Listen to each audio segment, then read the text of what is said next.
Have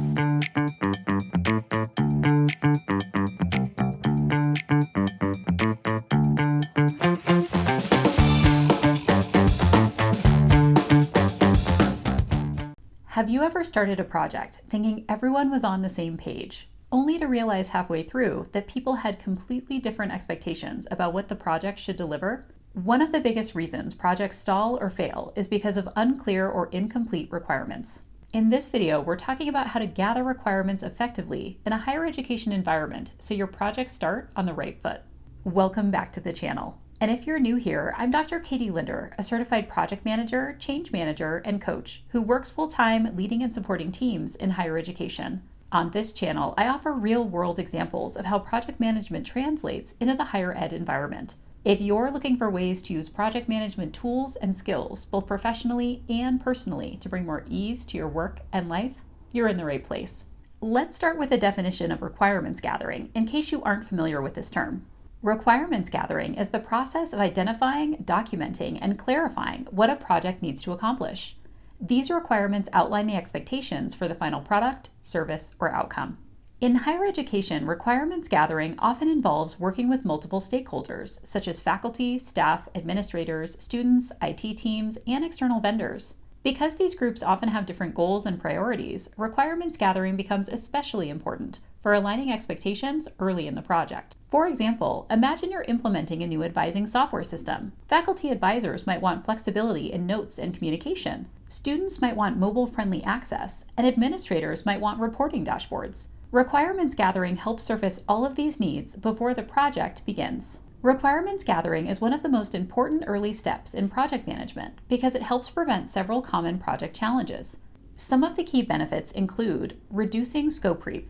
When requirements are documented early, it becomes easier to recognize when new requests fall outside of the original scope. Another benefit is improving communication. Stakeholders can see their needs reflected in the requirements documentation, which increases buy-in. And a third benefit is saving time and resources. Clarifying expectations early helps avoid costly revisions later. In higher education settings where projects often involve shared governance and complex decision-making, taking the time to gather requirements thoroughly can make a huge difference in project success. There are several ways to collect requirements, and often you'll use a combination of methods. One option is stakeholder interviews. These one-on-one conversations are a great way to understand individual needs, priorities, and concerns. A second option is workshops or focus groups. By bringing stakeholders together, you can help identify shared goals and uncover differences in expectations. A third option is surveys or questionnaires. These can be helpful when you need input from a large group, such as faculty across multiple departments. And a final option is document review. You might look at existing policies, procedures, or past project documentation to provide useful insight into current processes.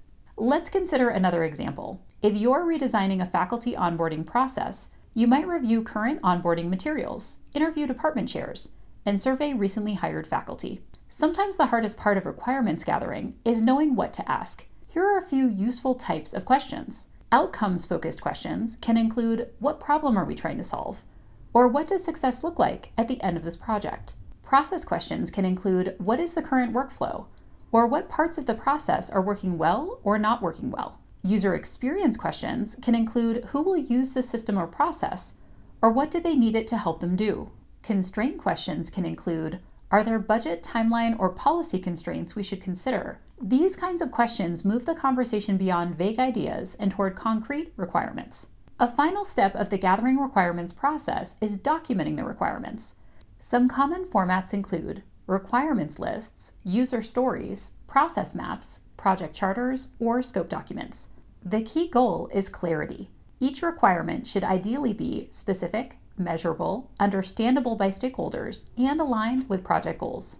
It's also helpful to share the documented requirements back with stakeholders for confirmation. This step, sometimes called requirements validation, ensures everyone agrees on what the project will deliver. If you're new to requirements gathering, here's a simple process you can follow.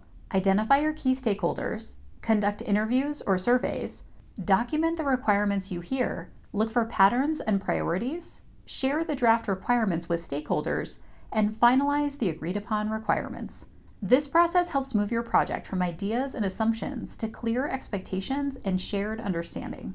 Requirements gathering might not be the most glamorous part of project management, but it's one of the most powerful ways to set your project up for success, especially in complex environments like higher education. Taking the time to clarify what people need, documenting those expectations, and confirming them with stakeholders can save you significant time and frustration later in the project. I'd love to hear from you in the comments. What strategies have you used for gathering requirements on your projects? And if you're interested in more ways to apply project management tools and strategies in higher education, be sure to subscribe to the channel for future videos. Thanks for watching, and I'll see you in the next one.